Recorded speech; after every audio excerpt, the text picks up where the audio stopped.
ما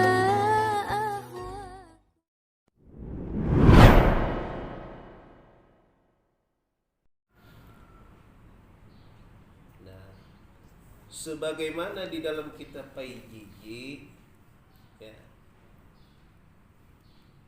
jazam atau keyakinan itu terbagi menjadi empat.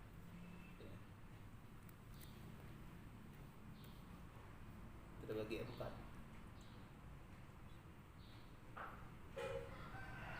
Apa saja ya keyakinan itu?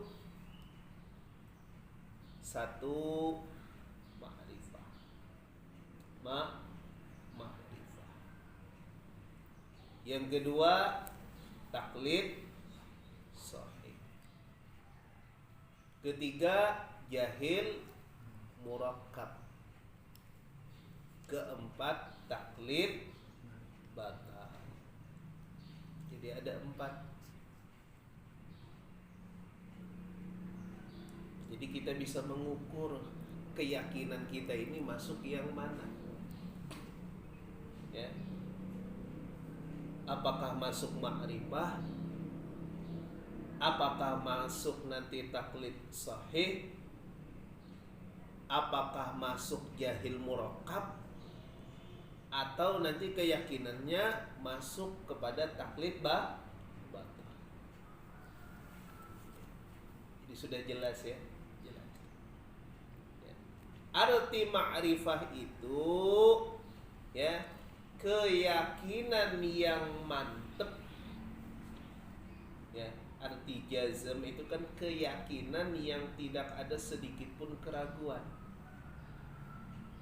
Keyakinan yang mantap. Muwafaqah pada hak, artinya yang diyakini itu benar. Bukan meyakini sesuatu yang salah.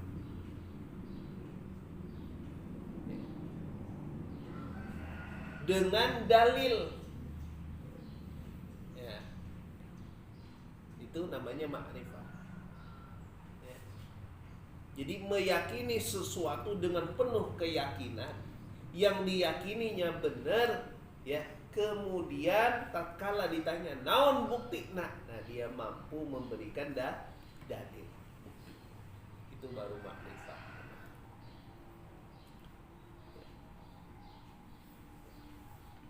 Seperti orang-orang meyakini ya bahwasanya Tuhan itu ada. Ya. Tuhan ada. Ya. Ente yakin punya Tuhan? Yakin. Nah, nanti ditanya lagi, Tuhan ente apa? Tuhan kamu apa? Ya. Kalau dia mengatakan bahwasanya Tuhan saya adalah Allah, nah berarti muwafaqah pada hak. Keyakinannya itu adalah keyakinan yang benar. Tapi kalau dia mengatakan siapa Tuhan ente? Tuhan saya matahari misalnya. Tuhan saya bebatuan misalnya. Tuhan saya api misalnya.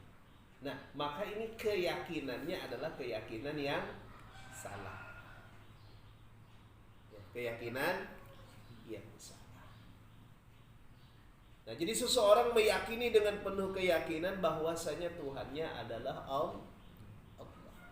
Berarti muwafaqah pada hak. Ya. Mana dalilnya? Bahwasanya Tuhan yang ente sembah adalah Allah. Ya. Kalau dalilnya orang awam, nih buktinya alam semesta beserta isinya.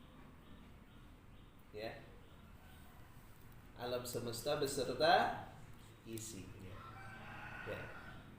Contoh sederhana aja, contoh sederhana. Kalau kita melihat ya, misalnya maaf ya, tai ayam, bahasa Sundanya tai tai ayam ya. Nah, kalau tai ayam aja bisa menjadi dalil akan adanya ayam, kalau ada bangunan bagus itu pasti menjadi dalil bahwasanya nggak mungkin bangunan ada dengan sendirinya, kecuali ada yang bikin, namanya tuh tukang. Kalau bangunan itu bisa menjadi dalil adanya tukang, maka alam semesta ini tidak mungkin terjadi dengan sendirinya. Alam semesta yang penuh dengan keindahan yang luar biasa tuh. Kita lihat lautan, kita lihat pegunungan, kita lihat pesawahan, pepohonan, buahnya bermacam-macam rasa. Nah, ini menjadikan dalil bahwasanya tidak mungkin alam semesta ada dengan sendirinya kecuali ada yang menciptakan. Siapa yang menciptakan? Pasti zat yang maha sempurna, pasti zat yang maha segala-galanya. Siapa? Allah Ta'ala. Ini namanya ma'rifah. Jelas ya? Jelas. Nah, makanya kita nuntut ilmu tauhid supaya keyakinan kita ini benar-benar mantap. Tidak ada sedikit pun lagi keraguan. Ya, yakin betul bahwasanya Tuhan yang kita sembah adalah Allah. La ilaha illallah Muhammadur Rasul. Ya Allah. Yang kedua, taklid sahih. Jadi keyakinannya masuk kepada taklid sahih. Apa itu taklid sahih? Meyakini sesuatu dengan penuh keyakinan. Yang diyakininya itu muwafaqah pada hak, artinya benar. Cuman tatkala ditanya naon dalilnya, apa sih dalilnya, dia katakan nggak tahu. Saya mah cuman ngikut guru, saya cuman ngikut bapak, Nah, ini namanya taklid sahih.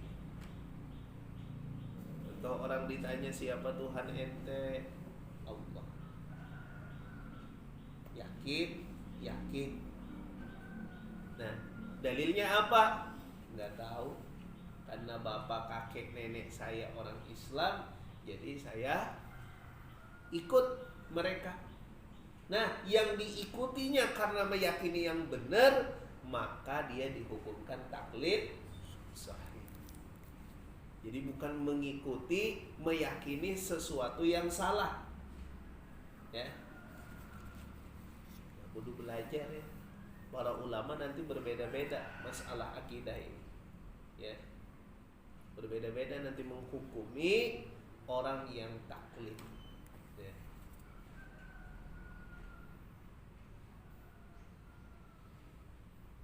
Ma'rifah tadi udah mantep. Dia diminta mana dalil aklinya, mana dalil naklinya, dia bisa menjelaskan.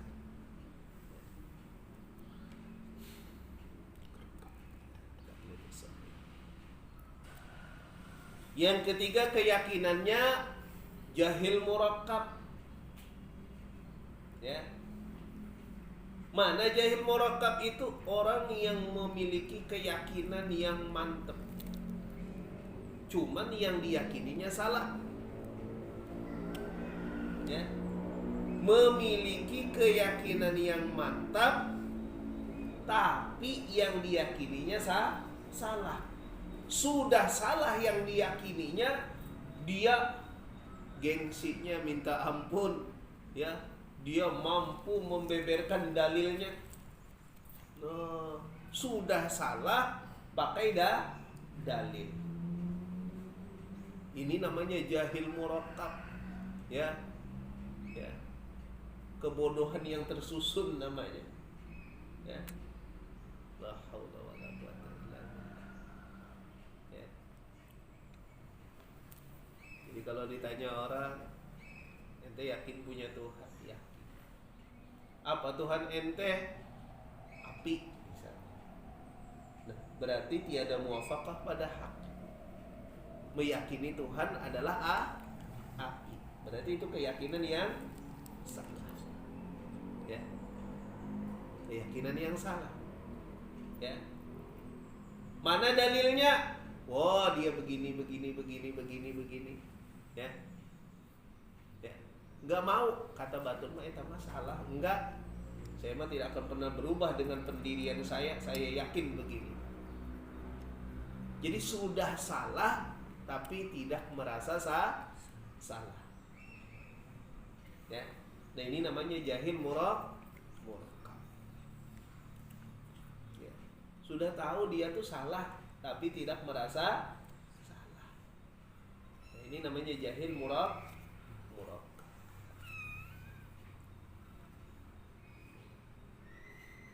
Karena jahil itu terbagi dua. Ada jahil sendirian, ada jahil murakab. Jahil sendirian itu misalnya ditanya orang 5 tambah 5 sama dengan berapa? Dia jawab enggak tahu. Itu jahil sendirian namanya. Kalau yang kayak gini nih masih mudah untuk diajarin. Kalau jahil murakab itu contohnya 5 ditambah 5 sama dengan berapa? Dia jawab 15. Ya. Kata orang kalau 5 tambah 5 itu 10 bukan 15. Enggak. Pokoknya 15 sekali 15 tetap 15. Nah, ini namanya jahil murakab. Sudah salah tapi tidak merasa salah. Ya, bodoh tapi tidak merasa bodoh. La haula wala quwwata illa billah. Jelas? Itu namanya jahil murakab. Adapun taklid batal, nah itu dia meyakini sesuatu dengan penuh keyakinan, cuman yang diyakininya salah. Ditanya dalilnya naon, tidak bisa. Ya, ini taklid batal namanya. Ya, mengikuti pendapat yang salah. Ya. Ente yakin ada Tuhan? Yakin. Tuhan ente apa? Berhala misalnya. Ya, berhala. Ya. Kenapa ente menyembah berhala? Enggak tahu ah. Karena bapak nenek moyang saya menyembah berhala, jadi saya ikut menyembah berhala. Nah, berarti ini mengikut kepada orang yang salah. Ini namanya taklid Alhamdulillah kita diberi anugerah oleh Allah, ya, dijadikan hamba Allah yang beriman. Alhamdulillah. Paling berharganya, ya, di antara nikmat-nikmat Allah yang paling besar yaitu diberikan nikmat Islam dan nikmat iman. Jadi kudu disyukuri kepada Allah, ya. Makanya kudu getol, rajin untuk ini.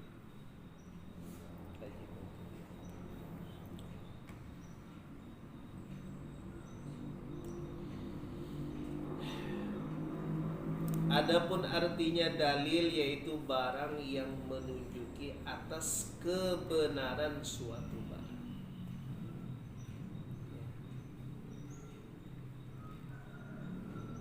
Jadi dalil itu kalau bahasa kita mah buktinya. Jadi kalau kita meyakini sesuatu atau kita mendakwa sesuatu, menuduh sesuatu, kita mampu tatkala ditanya naon dalilnya, nih buktinya. Ya, jadi menguatkan kebenaran apa yang kita yakini atau apa yang kita dakwa. Jadi kalau kita misalnya menuduh sesuatu, ya, kan nanti ditanya orang mana buktinya, nih buktinya. Ya, Contoh kayak polisi nangkap maling, di persidangan nanti akan ditanyakan, ini orang dituduh jadi maling, ya, apa buktinya? Akhirnya pak polisi yang nangkap dia, nih buktinya, CCTV. Dari awal dia masuk rumah sampai keluar rumah sampai mengambil sesuatu, nih bukti. Nah, itu dalil namanya. Adapun dalil wujudnya Allah Ta'ala dengan segala sifatnya, ya, adalah itu memadai, mencukupi dengan dalil ijmali, ya, dalil secara umum, ya. Mana dalil adanya Allah dengan segala sifatnya yang kesempurnaan? Mana dalilnya? Cukup dengan dalil ijmali, dalil secara umum aja, yaitu keadaan bumi, langit, dan barang yang ada dalam keduanya. Ya, jadi kalau ditanya orang mana dalilnya adanya Allah, ya, kata kita tuh, ya, alam semesta beserta isinya, ya, bumi dan langit beserta isinya. Sudah cukup aja, cukup aja.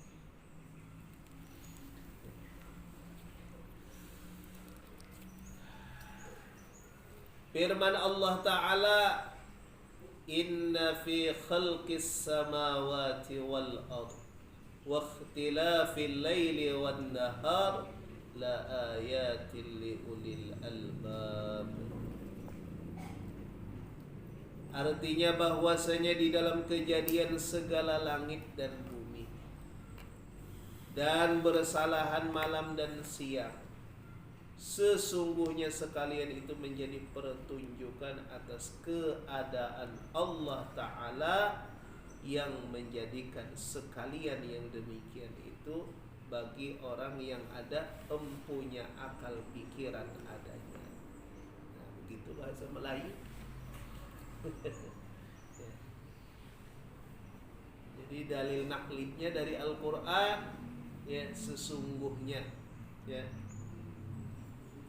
di dalam penciptaan 7 petala langit, 7 petala bumi, pergantian siang dan malam, ya, itu menjadi tanda yang akan kebenaran Allah, tanda akan kekuasaan Allah li ulil albab, bagi orang yang memiliki akal yang sempurna, otaknya normal, ya.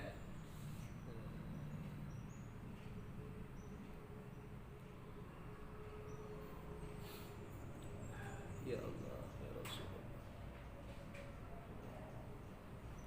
Ya, dalil Qurannya udah ada, dalil ijmalinya udah ada, ya. Syukur kepada Allah, ya, kita nuntut ilmu. Kenapa katanya nuntut ilmunya kok baru bahasa Melayu, ya, bukan bahasa langsung kitab gundul lalu diartiin itu ini, ya. Kita ini nuntut ilmu bukan masalah gengsi-gengsian, ya. Ya. Bapak ini ngaji dulu diajar sama guru, ya, waktu mondok di Kalimantan, mondok di pesantren Mujahidin, ya. Pimpinan Kiai Haji Abdullah Mukhti, biasanya kita panggil Abah Haji, ngaji, ya, diajarin. Ini kitab Sifat 20 ini dikarang walinya Allah, dikarang seorang mufti Betawi, zuriyat anak cucu daripada Sayyidina wa Habibuna Muhammad, karangan dari Al-Habib Usman Betawi, karangan habaib. Ini dulu yang fardu ain nih, kita benar-benar menuntut ilmu tuh benar-benar. hati kita tuh mantep, betul-betul yakin kepada Allah. Yakin kepada Allah. Jadi jangan sampai nanti gara-gara urusan dunia, ya gara-gara susah, gara-gara penyakit, gara-gara misalnya punya masalah banyak itu ini, sampai iman kita melayang. Nauzubillah. Ya. Kita nih yakin betul sudah punya Tuhan yang maha sempurna, yakin betul punya Tuhan yang maha segala-galanya, yakin betul kita punya Tuhan yang maha kasih sayang, yang kasih sayangnya itu melebihi dari kasih sayang seluruh makhluk. Ya. Kalau ibu bapak aja itu punya kasih sayang luar biasa kepada anaknya, ya, apalagi Allah yang menciptakan hambanya. Jadi jangan pernah khawatir, rezeki masing-masing sudah ada takarannya, jadi nggak bakal tertukar. Ya, jadi kita jangan pernah iri dengki kepada rezeki yang Allah titipkan kepada orang lain. Ya, makanya dulu Bapak ya sama almarhum Bapak dia katakan begini, kalau orang dapat nikmat bersyukur itu biasa. Kita nih dapat nikmat lalu bersyukur itu biasa. Ya. Tapi ada yang luar biasa. Tatkala orang lain dapat nikmat, kita yang syukur. Nah, ini baru yang luar biasa. Ya.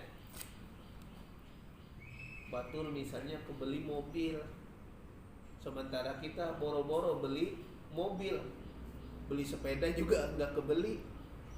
Lalu tetangga kita misalnya beli mobil, kita yang bersyukur luar biasa kepada Allah. Alhamdulillah ya Allah, tetanggaku bisa kebeli mobil. Ya, mudah-mudahan sekarang kebeli mobil nanti kebeli pesawat gitu. Jadi kalau orang hatinya bersih mah begitu, seneng lihat orang lain dapat nikmat. Tapi kalau hatinya kotor, hatinya dipenuhi dengan kedengkian, tetangganya, saudaranya dapat nikmat, dia merasa kepanasan luar biasa. Baru kamari beli motor, akhirnya beli mobil lagi. Akhirnya nggak bisa tidur. Setelah nggak bisa tidur, akhirnya 2 hari terdengar kabar stroke. Stroke. Ya Allah, karim. Sudah dapat nikmat entah, tidur atau bisa, yang ada stroke, darah tinggi jadinya. Nggak enak. Ya, orang dengki itu hidupnya nggak akan pernah enak. Ya, hatinya itu akan selalu diisi dengan kegelisahan.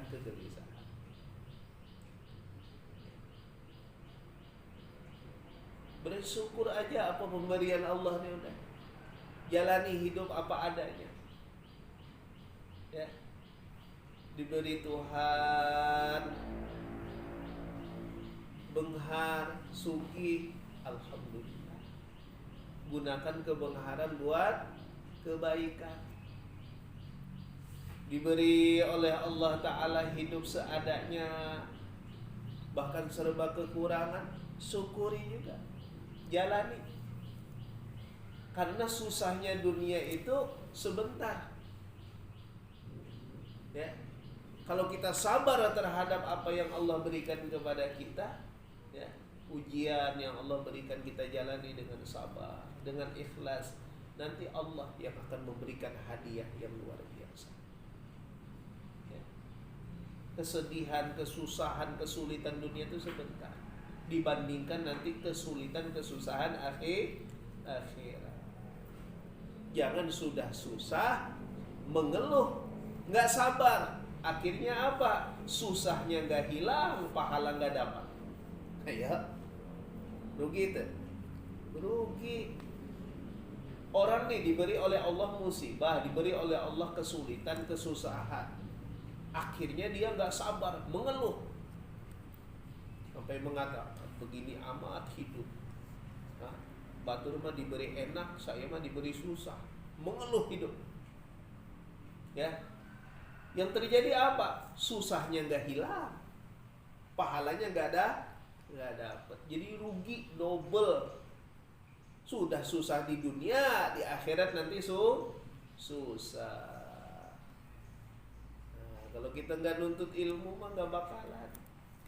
Ayamnya hidup mah nikmat, duit banyak, segala-galanya tuh. La haula wala quwwata illa billah. Nah, seadanya aja hidup di dunia ini, seadanya aja. Ya. Seadanya aja jalani hidup. Ya. Banyak orang yang bergelimang harta, belum tentu dia bahagia. Ya. Banyak orang yang hidupnya seadanya aja, tapi dia bersyukurnya luar biasa kepada Allah. Ya.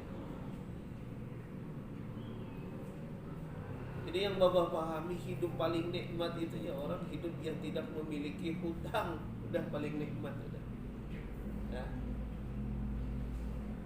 Walaupun peribahasa makan sekali sehari, rumah gubuk, tapi nggak punya hutang, masih enak tidur, masih enak makan, masih enak ibadah.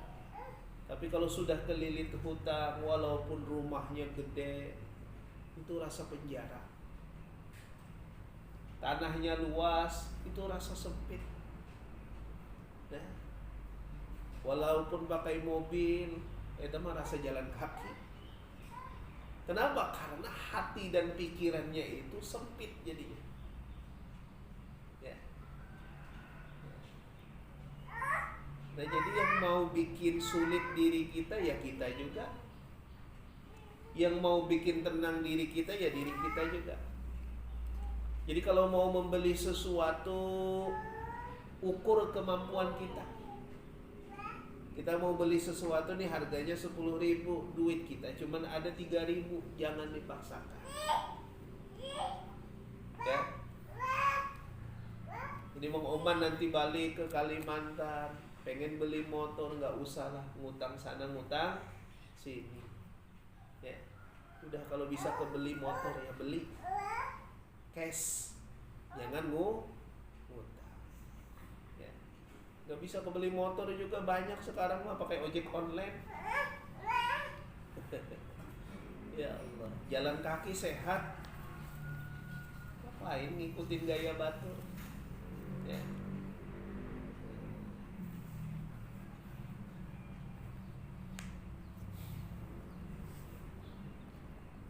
Makanya orang tuh punya hutang, pengen mati aja sulit. Pengen mati aja sulit, beban pikiran luar biasa. Ya, kalau saya mati sementara saya pasti punya hutang ke Batur, kumaha anak istri nanti ditagih ku Batur, kumaha nanti keluarga malu, mau banyak pikiran. Tapi kalau kita nggak punya utang, nggak punya sangkutan sama orang, mau meninggal sekarang juga nggak ada urusan. Ya. Berat itu masalah urusan hutang piutang itu berat luar biasa. Kita ini minjem sama orang ngasih kebaikan kepada kita, giliran ditagih kita nggak bayar, sakit hati Batur. Nah itu zalim namanya. Ya. Bahkan Nabi Muhammad itu pernah satu ketika ada sahabat yang meninggal. Ya. Dan kalau Nabi mau mensolatkan, ditegur sama malaikat Jibril. Ya. Jangan disolatkan. Kenapa? Karena ini sahabat yang meninggal itu dia punya hutang. Ya. Punya hutang, buat bayarnya nggak ada. Ya. Akhirnya kata sahabat yang lain, ya Rasulullah, biar hutangnya saya yang bayarin. Baru Nabi Muhammad nyolatkan. Hati-hati ya. Nah, kita ini terlalu memaksakan dalam hidup. Coba kalau kita yakin ibadah kepada Allah, ya, biar nanti Allah yang memberikan keberkahan dalam hidup. Allah nanti yang akan memberikan keberkahan dalam hidup. Ada aja jalannya. Ya. Ada aja nanti jalannya. Ya. Banyak orang punya penghasilan besar tapi tidak diberkahkan oleh Allah, habis duitnya nggak karuan. Dapat duitnya ditipu oleh orang. Dapat duitnya datang penyakit, yang ada bukannya nambah duit, yang ada ya nambah sakit. Banyak ya. Banyak yang bersyukur apapun pemberian Allah, syukuri. Kita yakin sudah punya Allah, tinggal ibadah yang mantap kepada Allah ya. Karena Allah yang maha memberi rezeki, dekati Allah kalau pengen rezeki kita tuh berkah.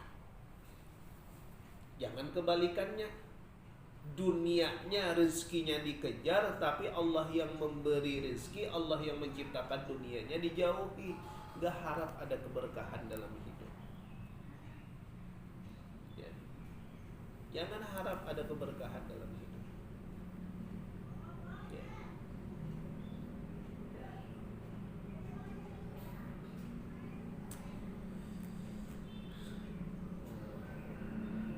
Jadi cukup aja dalil ijmali ya. Kalau kita yakin adanya Allah dengan segala sifat kesempurnaannya ya, itu kita katakan dalilnya adalah langit dan bumi beserta isi. Kalau kita santri ya, kudu hafal ya, harus hafal tuh. Mana dalil naklinya? Sudah sebutkan di dalam Al-Quran, inna fi khalqis samawati wal ard wa ikhtilafil laili wan nahar la ayatin li ulil albab.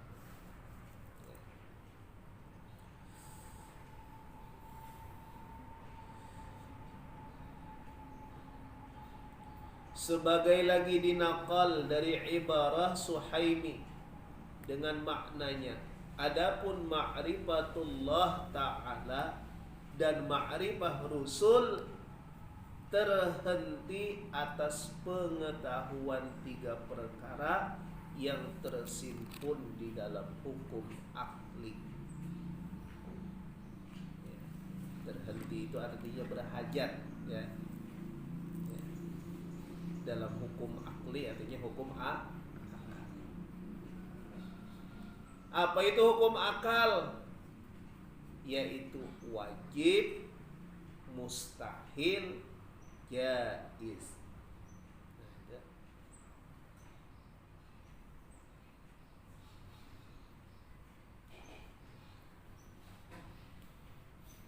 Hukum akal itu cuma 3 aja, Bang. Ya. Wajib, mustahil, jaiz.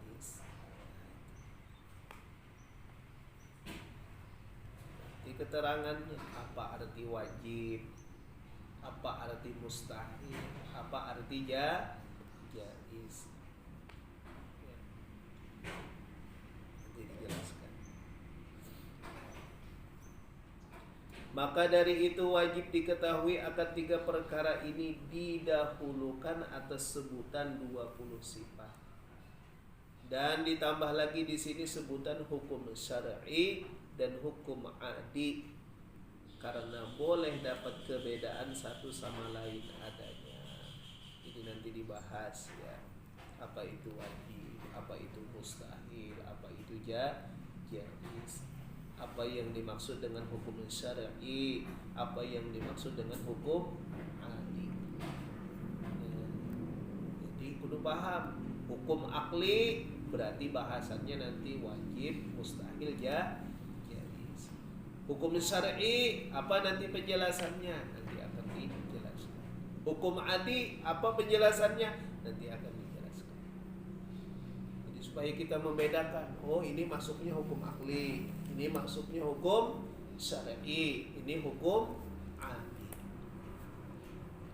Jelas? Mudah-mudahan barokah. Niatkan nuntut ilmu karena Allah. Karena Allah. Apapun yang dilakukan kalau pengen cari ridho Allah, ya, Allah akan memberkahkan segala-galanya. Ya. Makanya guru Babah di Bangil itu beliau selalu memesankan, ya, ya al-maghfurlah apa guru, ya, Kasful Anwar di Bangil. Itu beliau memesankan setiap ketemu apa kata beliau? Ya, ikhlas dalam beramal. Jadi apapun yang kita lakukan itu niatkan semata-mata mencari ridho Allah. Karena kalau ikhlas, kata beliau, itu kekal. Jadi manfaatnya itu bukan cuma di dunia saja, tapi sampai di akhirat nanti. Ikhlas. Yang belajar menuntut ilmu ikhlas, niatkan karena Allah. Yang mengajar ilmu ikhlas karena Allah. Ya. Ya. Itu manfaatnya, keuntungannya. Orang yang ikhlas itu bukan cuma saja di dunia dia rasakan, tapi sampai akhirat nggak putus-putus. Ya. Jadi kita melakukan apapun tuh ya karena Allah aja, karena Allah. Ya, kita ini mengharap rahmat Allah, ya, rahmat Allah, kasih sayang Allah yang kita cari. Ya, jangan kita melakukan kebaikan itu pengen, ya, dapat perhatian makhluk, sanjungan makhluk, itu mah rugi. Bagi orang yang bertauhid, yang dia perhatikan itu bagaimana dia dapat perhatian Allah, bagaimana dia bisa meraih kasih sayang dan rahmatnya Allah. Itu aja otaknya, ya. Jadi dia melakukan kebaikan, mau dipuji, mau dicaci, mau didekati, mau dijauhi, nggak ada urusan. Karena urusan dia itu dengan Allah. Mudah-mudahan kita istiqomah, ya. Mudah-mudahan istiqomah, mudah-mudahan kita ini selamat hidup beriman meskipun dalam keadaan membawa iman. Hukum akli wallahu a'lam bissawab.